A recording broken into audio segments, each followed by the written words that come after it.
Discussion live. स्वागत है आपका। आप जानते हैं कि डिस्कशन लाइव में उन मुद्दों पर चर्चा होती है जो मुद्दे आज की चर्चा के मुद्दे होते हैं। आज एक मुद्दा चर्चा में है और वो केवल आज नहीं है, लेकिन 1891 से ये मुद्दा चर्चा में है। और ये मुद्दा चर्चा में आते आते ये अनागारिक धर्मपाल जी के नेतृत्व में चलते चलते ये कभी गया मजिस्ट्रेट के पास गया, ये फिर कोलकाता हाई कोर्ट गया, आज ये मुद्दा सुप्रीम कोर्ट में है। जी हाँ, हम बात कर रहे हैं महाबोधि महाविहार मुक्ति आंदोलन की। ये मुक्ति आंदोलन सड़कों पर तो चल रहा है, लेकिन ये मुक्ति आंदोलन कोर्ट में भी चल रहा है। कोर्ट में अपने तरीके से एक कानूनी लड़ाई होती है और इस कानूनी लड़ाई का वो भी हिस्सा है। लेकिन इस हिस्से में एक जो बड़ा महत्वपूर्ण अंग है, उस अंग से इस वक्त हम लोग बातचीत करेंगे। एडवोकेट शैलेश नारनवरे जी देश के बड़े जाने माने वकील हैं और उन मुद्दों पर पैरवी करते हैं जो मुद्दे वास्तव में जनता के मुद्दे होते हैं। वे उन मुद्दों को लेकर खड़े होते हैं जो मुद्दे पर्यावरण की रक्षा से भी जुड़ते हैं, उन मुद्दों के साथ खड़े होते हैं जो मुद्दे इस जनजीवन को बेहतर बनाने के लिए ज़रूरी होते हैं, और वो मुद्दे जो हमारे संवैधानिक संस्कृति को और भी ज़्यादा मजबूत करते हैं। हम आपसे सीधे रूबरू करते हैं एडवोकेट शैलेश नारनवरे जी से। एडवोकेट साहब, आपका बहुत बहुत स्वागत है। एक बड़ी महत्वपूर्ण बात है। बड़े लंबे समय से लोग इस बात का इंतज़ार कर रहे थे कि 29 जुलाई ये महाबोधि महाविहार की मुक्ति की एक ऐसी तारीख है कि जब ये फैसला लिखा जाएगा। क्या आपको एक लॉयर के रूप में भी ऐसा लगता है कि ये फैसला इसी तारीख को लिखा जाता है? देखिए, सर्वप्रथम तो जो है मैं अपने सभी भारत और विदेशों के सभी बौद्ध बांधवों को जी नमो बुद्धाय कहता हूँ, जय भीम कहता हूँ। और आपने जो प्रशंसा की है उसके लिए मैं बहुत बहुत धन्यवाद देता हूँ और आवाज चैनल का भी धन्यवाद। सर, इसके लिए तो आप आपका अधिकार भी रखते हैं। बहुत बहुत धन्यवाद कि आपने जो है मुझे अधिकारी समझा है, राइट जी समझा है मेरा। आपका जो प्रश्न है कि 29 जुलाई को महाबोधि महाविहार मुक्त होगा या होना चाहिए, सब लोग इसी तरह की खबरें फैला रहे थे और बड़े उत्साहित भी थे। जी हाँ, क्योंकि ये पॉसिबल और ये जो है संभावित इसलिए है कि कई दिनों से और कई सालों से ये आंदोलन चल रहा है। आपने जो है अनागरिक धम्मपाल का उल्लेख किया है, वहाँ से और उसके पहले से भी जो है ये संघर्ष जो है चल ही रहा है। और मुझे तो ऐसा लगता है कि अगर मैं और भी अतीत में जाऊँ और भी पास्ट इसमें जाऊँ, तो जब से भगवान बुद्ध एनलाइटेंड हुए हैं और उन्होंने लगभग 80 साल की आयु तक ये धम्म का प्रचार प्रसार किया और पूरी मनुष्य जाति का जो है कल्याण किया है और एक ऐसा साइंटिफिक मार्ग दिया है कि जिससे दुखों से मनुष्य जाति मुक्त हो सके। और उसी धम्म के प्रचार में गुरु शिष्य परंपरा से ये उनकी जो साधना है, जो टेक्निक है, जो धम्म है, वो चलते आ रहा है सेंचुरीज टू सेंचुरीज। और इसका एक प्रमाण है बहुत बड़ा, और वो है लगभग 300 साल के पश्चात सम्राट अशोक ने महाबोधि महाविहार की स्थापना की। और वो इसी उद्देश्य से की कि भगवान बुद्ध वहाँ एनलाइटेंड हुए और उनके धम्म का प्रचार पूरे विश्व में होना चाहिए। इतना शुद्धतम भाव उस समय उन्होंने व्यक्त किया और अभिव्यक्त किया उस महाबोधि महाविहार के माध्यम से। जी, उसके पश्चात जो है सेंचुरीज टू सेंचुरीज उस पावन भूमि में वर्शिप होती रही, मेडिटेशन होता रहा, प्रार्थनाएं होती रही, प्रैक्टिस होता रहा और धम्म का प्रचार प्रसार भी होता रहा। और सारे जो है विश्व से वहाँ बड़े बड़े मॉन्क्स हो गए, उपासक हो गए, वो वहाँ पर आते वर्शिप करते। ये सेंचुरीज चला। और जहाँ तक मुझे लगता है कि जब फर्स्ट टाइम मोहम्मद शाह ने जब फरमान इशू किया 1727 में, यानी 18वीं शताब्दी में, तो 18वीं शताब्दी के पहले अगर आप इतिहास देखेंगे तो वो पूरा इतिहास जो है बुद्ध धम्म का है। और वहाँ पर कोई हिंदूकरण नहीं है, वहाँ पर कोई शिवलिंग नहीं है, वहाँ पर किसी भी प्रकार से एंक्रोचमेंट और माल प्रैक्टिसेस कुछ भी नहीं हुई है। वो एकदम अपने शुद्धतम अवस्था में है। फरमान के पश्चात महंत पिक्चर में आते हैं, उनको फरमान के आधार पर जो है 2 गाँव दिए जाते हैं और वो 2 गाँव जो है उनका सिर्फ पोजीशन दिया जाता है, उनका ओनरशिप नहीं दी जाती। फरमान में ओनरशिप शब्द नहीं है। तो वो एक प्रकार से भूमिधारी है, भूमि स्वामी नहीं है। अब जैसे ही जो है उनको पोजीशन मिला, उन्होंने देखा कि जिस प्रकार से बुद्धिज्म का ह्रास हो रहा है और जिस प्रकार से जो अत्याचार हुआ है, भिक्षुओं को मारा गया है, बौद्धों को मारा गया है, ताकि वहां पर जो ब्राह्मणिज्म है या हिंदुइज्म है वो प्रिवेल करे। क्योंकि बुद्धिज्म जो है साइंटिफिक रिलीजन है, वो तो मानवतावादी पर आधारित है, वो तो ईश्वरवादी पर आधारित नहीं है। वो तो आपकी आत्मा को नहीं मानते, आपके देवता को नहीं मानते, आपके योनियों को नहीं मानते, वो तो आपको मानते एज ए ह्यूमन बीइंग कि आप सेंटर हो, आप केंद्र बिंदु हो और आप ही जो है वो सत्य के जनक हो। तो भगवान बुद्ध कहते हैं जानो तब मानो। वो किसी ईश्वर पर बिलीव नहीं करते, किसी आत्मा पर बिलीव नहीं करते, यानी वो ये कहते कि मुझ पर भी बिलीव मत करो। इतना साइंटिफिक धर्म है, यानी आप अपने आप पर जो है प्रयोग कर सकते हो क्या आपके भीतर चल रहा है। तो इतना साइंटिफिक रिलीजन जो है वो उस समय जो ब्राह्मणिज्म होता है, जो वर्ण आश्रम होते हैं, उनके जो रिचुअल्स है, उनके जो पाखंड है, उनके जो प्रैक्टिसेस है, उन सब पर अटैक था। तो ऐसा होने लगा, डर लगा, भय लगा कि हमारा जो अस्तित्व है धर्म का, हिंदू धर्म का, वो कहीं खत्म ना हो जाए बुद्धिज्म से। तो इसलिए धीरे धीरे जो है उन्होंने उस पर अटैक करना शुरू कर दिया, यहाँ तक कि महाबोधि महाविहार पर भी अटैक किया। और ये जो कंट्रोवर्सी जो चल रही है वो उसी का रूप है। मतलब तथागत बुद्ध का जो रियलाइजेशन है उसकी वो मेमोरी है, राइट। और उस मेमोरी को केवल भारत नहीं बल्कि पूरी दुनिया रिकॉग्नाइज करती है। Absolutely right. तो ये जो स्थिति है, ये स्थिति अभी सड़कों पर तो लोग खड़े हैं जी, लेकिन कोर्ट में आपने क्या देखा? जी हाँ। क्योंकि 29 को लोगों को बड़ा इंतजार था, लेकिन शाम होते होते ये खबर आई कि ये सुनवाई अब 5 तारीख को होगी। देखिए इसका एक बैकग्राउंड है जी, क्योंकि सभी को मालूम है कि महाबोधि टेम्पल एक्ट 1949 में जो है जी, वो आया, यानी संविधान के पहले। ये जो इस वक्त में पिटिशन ने चैलेंज किया है, क्या वो 1949 के एक्ट को ही चैलेंज किया है? जी हाँ, या फिर पिटिशन और भी कुछ मांगता है? देखिए जो ओरिजिनल पिटिशन है 2012 की, जो भंते सुरेश ससाई जी ने जो फाइल किया है जी, तो उसमें बेसिकली जो है 2 प्रेयर्स है। एक तो प्रेयर ये है कि महाबोधि टेम्पल एक्ट 1949 का section 3 sub clause 2, section 3 sub clause 3, section 10, 11, 12 और 13 ये वॉयलेटिव है आर्टिकल 25-26 के। ये प्रेयर है कि ये एक्ट जो है हमारे मूलभूत अधिकार को जो संविधान ने दिया है उसका भंग करते हैं और इसलिए ये निरस्त की जाए, निरस्त कर दिया जाए। ठीक, अब वहां प्रेयर में संपूर्ण एक्ट को निरस्त कर दिया जाए, कैंसिल कर दिया जाए, रिपील कर दिया जाए, ये प्रेयर नहीं है। अच्छा, इसलिए भी जो है मैंने अमेंडमेंट की बात लेकिन यहाँ जो सड़क पर जो आंदोलन चल रहा है इसकी तो डिमांड यही है। जी हाँ, पर वो कोर्ट में वो डिमांड जो है सुनी नहीं, मतलब ये डिमांड असेंबली और पार्लियामेंट को है। हाँ, कोर्ट के सामने जो रिकॉर्ड पर रहेगा, जो प्रेयर्स रहेंगी, जो ग्राउंड्स रहेंगे, वही कोर्ट जो है उसकी हियरिंग करेगा। जी, अगर आपकी प्रेयर जो है ही नहीं तो कोर्ट को सपना नहीं पड़ा कि आपकी वो प्रेयर को ग्रांट करेगा। लेकिन एक बात है वकील साहब की, जब आपकी बात हम दिल्ली से सुन रहे थे तो आप कुछ ऐसा कह रहे थे कि हमने कोई एक अमेंडमेंट पिटीशन भी फाइल किया है। क्या वो अमेंडमेंट जाता है? जी हाँ, एक्चुअली देखिए 2012 से लेकर अभी 2025 है ये जी, 13 साल में बहुत सारे डेवलपमेंट्स हुए हैं। अब 2012 में जो अंडरस्टैंडिंग थी वो अंडरस्टैंडिंग अभी ब्रॉड हो गई है। इस दौरान बहुत सारे जो है अमेंडमेंट्स हुए हैं, बहुत सारे जो है जजमेंट्स आए हैं, अयोध्या केस आया है और बहुत सारे जो है आर्टिकल 25 और 26 पर जो है जजमेंट सुप्रीम कोर्ट ने दिए हैं।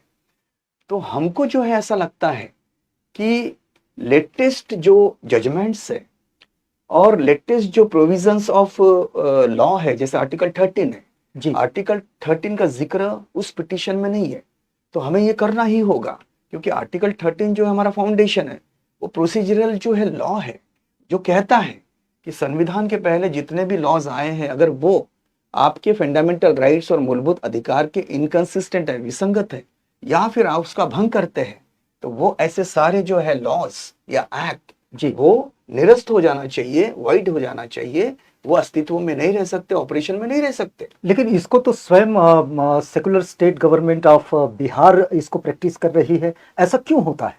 देखिए, हमने ये भी चैलेंज किया हुआ है कि ये एक्ट जो है, इसको इनैक्ट करने का जो लेजिस्लेटिव कॉम्पिटेंस होता है वो स्टेट गवर्नमेंट का नहीं होता। जो बिहार गवर्नमेंट ने जो 1949 का जो एक्ट बनाया है, तो हम ये जो है चैलेंज कर रहे हैं कि उनको कॉम्पिटेंस ही नहीं है। क्यों? क्योंकि जो यूनेस्को ने डिक्लेयर किया है, वर्ल्ड हेरिटेज मॉन्यूमेंट डिक्लेयर किया है जी उसके पश्चात जो है, जो महाबोधि महाविहार है, वो बुद्धिस्ट की धरोहर है जो सम्राट अशोक ने जो दिया है। कोई भी स्टेट गवर्नमेंट या कोई भी महंत उस पर अपना अधिकार मालिकियत हक नहीं कर सकता और उस पर कंट्रोल नहीं कर सकता। क्यों? क्योंकि वो पूरी मानवता का है, वो किसी स्टेट का नहीं होता, वो किसी महंत का नहीं होता, वो किसी की पर्सनल प्रॉपर्टी नहीं है, वो पूरे वर्ल्ड की प्रॉपर्टी है। और वो पूरे बुद्धिस्ट का फेथ है, पूरे वर्ल्ड के बुद्धिस्ट का फेथ है, आस्था है। वो आस्था पर जो है कोई भी स्टेट गवर्नमेंट लॉ नहीं बना सकती, और कोई भी महंत और कोई भी जो है पंडित पुरोहित वहां पर एंक्रोचमेंट नहीं कर सकता। और ऐसे एग्जाम्पल्स है पूरे वर्ल्ड में कि जहां जहां भी जो है, जो बड़े बड़े प्रोफेट्स हो गए, सेंट्स हो गए, गॉड्स हो गए, जो वहां जिस भूमि में एनलाइटेंड हुए हैं, उनकी जो भूमि है टोटली उनके रिलीजन के लिए होती है। लेकिन यहाँ पर मिक्सअप हो गया है ये एक्ट के अनुसार। ये एक्ट कहता है कि वहां पर शिवलिंग भी है, वहां पर जो है ये मानते हैं कि हिंदू से मानते हैं कि भगवान बुद्ध विष्णु के 90 अवतार है, इसलिए जो है हम वहां पर वर्शिप करना चाहते हैं, क्योंकि वो हमारे अभिन्न देवता अवतार है। क्योंकि अगर वो ये मानते हैं कि भगवान बुद्ध उनके अवतार है, तो उनको जो है शिवलिंग वहां रखने की जरूरत नहीं, तो पूजा करो जैसे अवतारों की करते हो, 8 अवतारों की करते हो तो उनकी भी वैसे ही पूजा करो। तो एक्सक्लूसिवली जो है उनको क्यों नहीं पूछते? वहां पर मैनिपुलेशन क्यों करते, एंक्रोचमेंट क्यों करते? शिवलिंग की पूजा आप करते हो, भगवान बुद्ध की वहां पूजा नहीं करते।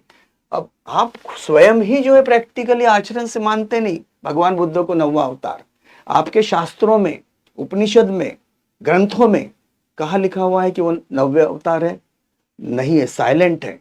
तो ये आप इम्पोज कर रहे हो। क्यों? क्योंकि आपको वो कैप्चर करना है, महाबोधि महाविहार आपको कैप्चर करना है, उस पर जो है आपको अधिकार करना है, उस पर आपका जो है आपका आधिपत्य जो है आपको करना, आपका मठ जो है बनाना है। ये सरासर जो है बिल्कुल गलत है, क्योंकि वो भूमि किसी की प्रॉपर्टी नहीं है। तो क्या इन्हीं चीजों को चैलेंज किया गया है कोर्ट में? हमने चैलेंज किया हुआ है 2 बातें।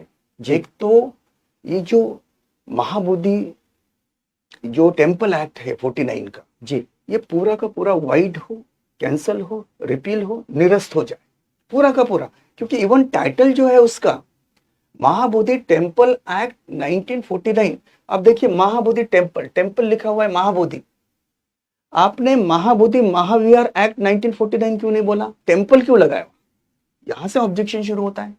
टेम्पल यानी आपने वहां हिंदुकरण कर लिया है। हम अपने बुद्धिस्ट जो विहार होते हैं उनको विहार बोलते हैं, इसलिए महाबोधि महाविहार है वो, आपने उसको टेम्पल में कैसे कन्वर्ट कर लिया? तो ये जो टाइटल ही है वो अनकॉन्स्टिट्यूशनल है। यहां से शुरू होता है कि फिर आपने जो और मैनेजमेंट। दूसरा मुद्दा क्या है? दूसरा मुद्दा ये है कि ये जो बेसिक जो है कि वहां पर एक्सप्रेसिवली बुद्धिस्ट हो मैनेजमेंट में, और उनकी ही प्रैक्टिस हो, उनकी रिचुअल्स हो, उनकी वर्शिप हो, ये बेसिक पॉइंट है हमारा। नॉन बुद्धिस्ट वहां ना हो, मतलब उसके मैनेजमेंट कमेटी में सभी बुद्धिस्ट हो। बिल्कुल। और वो एक्ट की वजह से है, इसलिए एक्ट चैलेंज हुआ है, अनकॉन्स्टिट्यूशनल। लेकिन उसके साथ साथ और एक बहुत ही लार्जर इशू जुड़ा हुआ है जो सभी के ध्यान में नहीं है, लेकिन मैं फर्स्ट टाइम जो है ध्यान में लाना चाहता हूं कि अगर हमको महाबोधि महाविहार का अगर कंट्रोल भी मिल गया, मैनेजमेंट भी मिल गया, एडमिनिस्ट्रेशन भी मिल गया, तो हमको फिर भी एक लिमिटेड राइट मिल गया।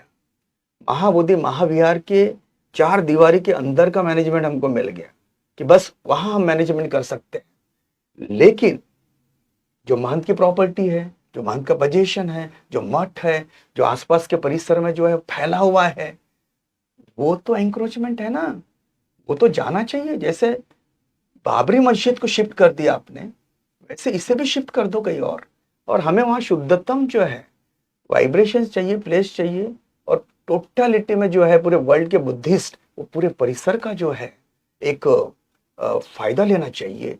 तो ये हमारा ब्रॉडर इश्यू है, तो जी। इसके लिए भी हमने जो है वहाँ प्रेयर किया। एडवोकेट साहब, एक बात ये भी समझना चाह रहे हैं हम लोग जी हाँ।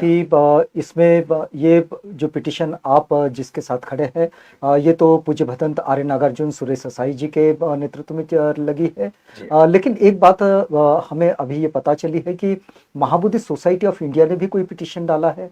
ये भी पता चला है कि बहुत सारे इंटरव्यूज भी आए हैं। क्या ये सब मिलकर एक साथ खड़े हैं, या कोर्ट ने इसको एक साथ कर लिया है, या फिर अलग अलग कोर्ट में ये अलग अलग जगह पर चल रहे हैं?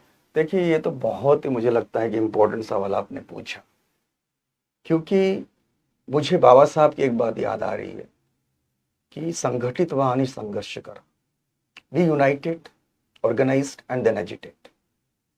तो यहाँ पर हमने ये देखा कि 2012 में अगर भंते सुरेश साई जी ने पिटिशन फाइल की जी, तो कम से कम 13 साल कोई वहां आया नहीं, इंटरवेंशन की एप्लीकेशन किया नहीं, और किसी ने किया भी होगा तो वो भी जो है एक प्रकार से ठंडे बस्ते में होगी।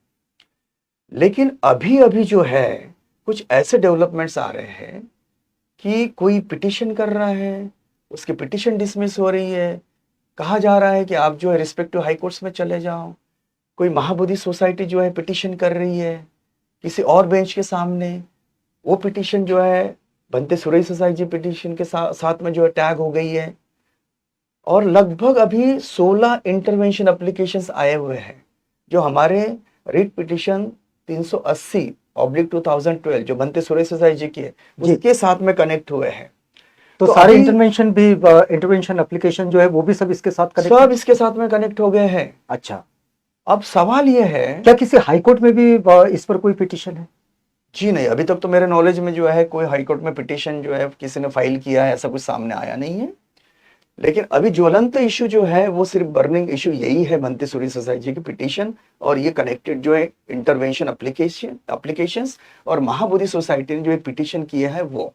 अब मैं इसके बारे में आपको जो है थोड़ा सा समझाना चाहूंगा कि ये सब अभी बिखरे बिखरे हैं और सभी की मंशा ऐसी है कि सभी जो है सामने आए, सभी जो है जॉइंट एक एफर्ट करे, टीम एफर्ट करे, मिलकर स्ट्रेटेजी बनाए, मीटिंग्स ले और सारे लोग जो है अपनी अपनी ताकत से एक जो कॉमन कॉज है जो हमको लक्ष्य प्राप्त करना है महाबोधि महाविहार को मुक्त करने का, ये सारी फोर्स सारी ताकत ये हमारे साथ में आज है।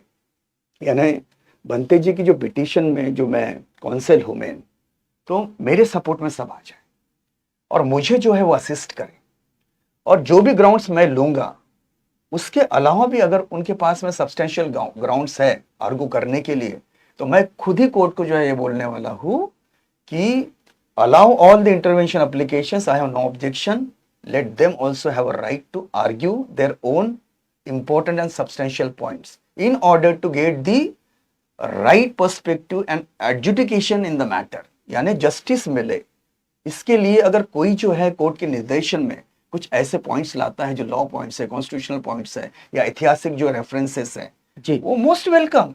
तो हमारी जो अभी स्ट्रेटेजी जो बनी हुई है, मैंने भंते सुरेश साई जी को भी बताया और मैंने आकाश लामा जी और ये जो इंटरवेनर्स है तो इनकी एक मीटिंग हमने ली है और ये मीटिंग में ये कंसेंसस निकला हुआ है, ये रिजल्ट या ये कंक्लूजन निकला हुआ है कि सारे इंटरवेनर्स को जो है मैं कोऑर्डिनेट करूंगा और सभी की जो व्यूज हैं, ओपिनियंस है, वो जो है हम समझेंगे, आपस में मिलकर समझेंगे और एक साथ फाइट करेंगे।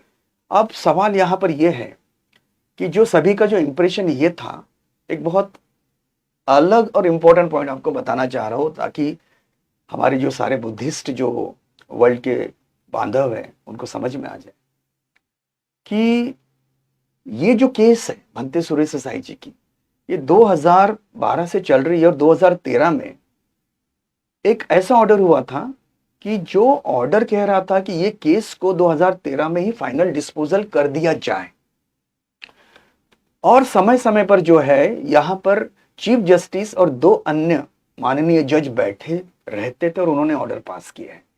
और लास्ट में जब ये केस 16 मई 2025 को जस्टिस दीपंकर दत्ता और प्रसन्न वराले सर के सामने लगी, तो ये इंटरवेंशन जो एप्लीकेशन है उस पर ऑर्डर करने के लिए लगी, डिवीजन बेंच कहते हैं उसको।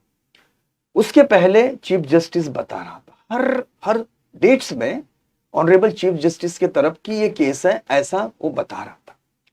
तो ये पॉइंट को मद्देनजर में रखते हुए मैंने 28 जुलाई को जब हमने देखा कि कॉज लिस्ट में 29 जुलाई को केस लगी नहीं है, तो 28 जुलाई को 10:30 बजे honourable chief justice of India Gavi sir की तरफ हमने मेंशन किया मैटर कि ये मैटर जो है आप नेक्स्ट वीक में फाइनल हियरिंग में लगाइएगा, और उन्होंने ग्रांट किया।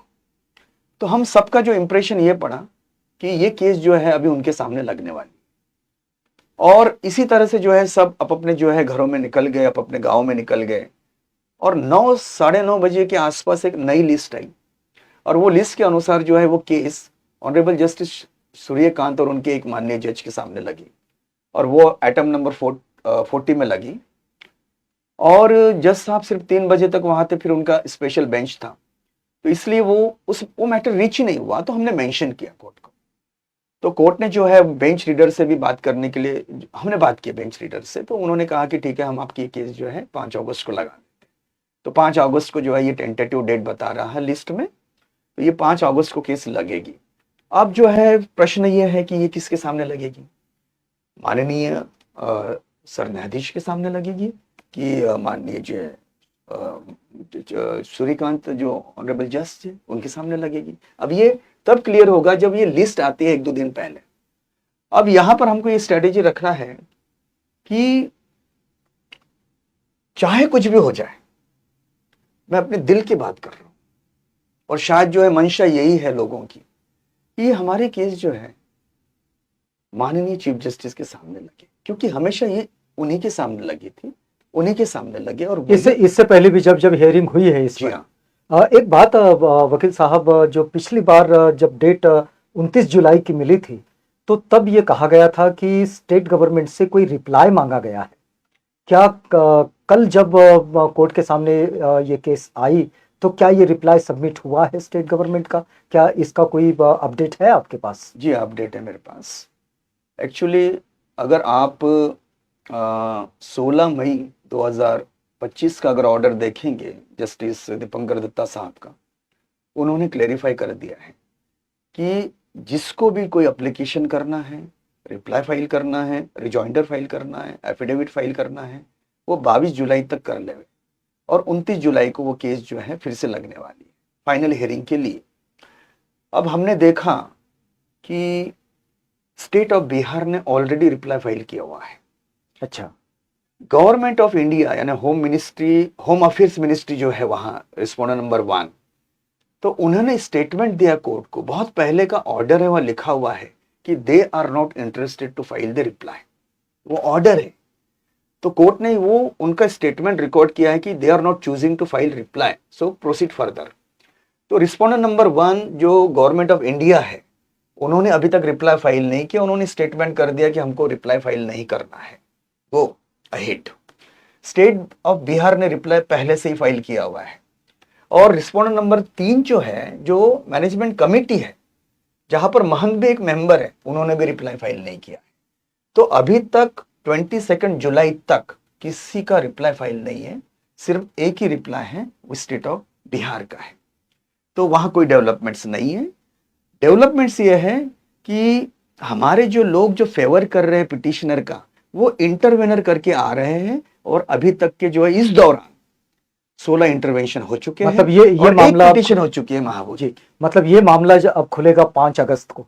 जी हाँ, और 5 अगस्त का इंतजार रहेगा लोगों को। बिल्कुल। चलिए, इस कन्वर्सेशन को हम लोग कंक्लूड करना चाहेंगे। क्या रिमार्क देना चाहेंगे आप हमारे दर्शकों के लिए? मैं यही रिमार्क देना चाहूंगा, और हमेशा ही जो है मैं ये मैसेज देता हूं कि भगवान बुद्ध की जो देशना है, जो उनकी पावन भूमि है, जो पवित्र भूमि है, इस पृथ्वी पर जो एनलाइटेंड भूमि होती है उससे ज्यादा कीमती और बहुमूल्य कोई भूमि नहीं इस पृथ्वी पर। और उसी पृथ्वी पर अगर जो है, उसी भूमि पर अगर जो है विवाद है, कंट्रोवर्सी है, तो एक संघ के नाते भगवान बुद्ध का संघ उस समय भी था, आज भी 21वीं शताब्दी में संघ है, भिक्षुगण है, बुद्धिस्ट कंट्रीज है, भारत देश में जो है बुद्धिस्ट है, उन सब ने जो है एक होना चाहिए इस कॉज के लिए कि उस भूमि को, भगवान बुद्ध की भूमि को फिर से उनके प्रति समर्पित करना चाहिए और सारी कंट्रोवर्सीज को जो है सॉल्व करने के लिए मदद करना चाहिए। चाहे उसके लिए जो है फाइट करना पड़े सुप्रीम कोर्ट में, चाहे उसके लिए फाइट करना पड़े सड़कों पर, आंदोलन तीव्र करो, हर स्टेट में आंदोलन करो और ये मशाल जलाओ, बुझने मत दो जब तक कि विजय नहीं मिलती।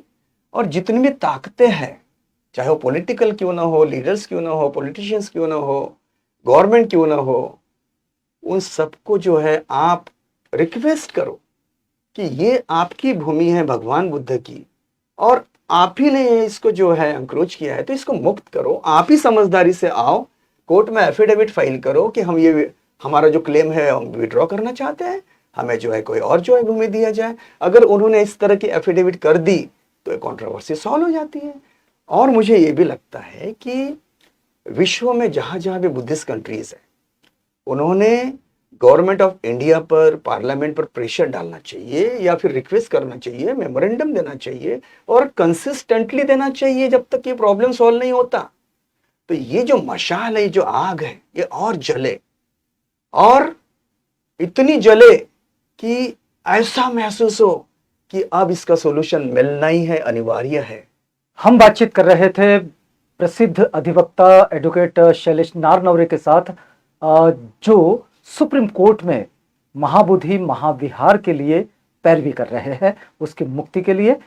ये जो पिटिशन है, ये पिटिशन पूज्य भदंत आर्य नागार्जुन सुरेश साई जी ने लगाई है। इस पर कई इंटरवेंशन एप्लीकेशन आए हैं, महाबोधि सोसाइटी का भी पिटिशन लगा हुआ है और इस केस की सुनवाई अब होगी 5 अगस्त को।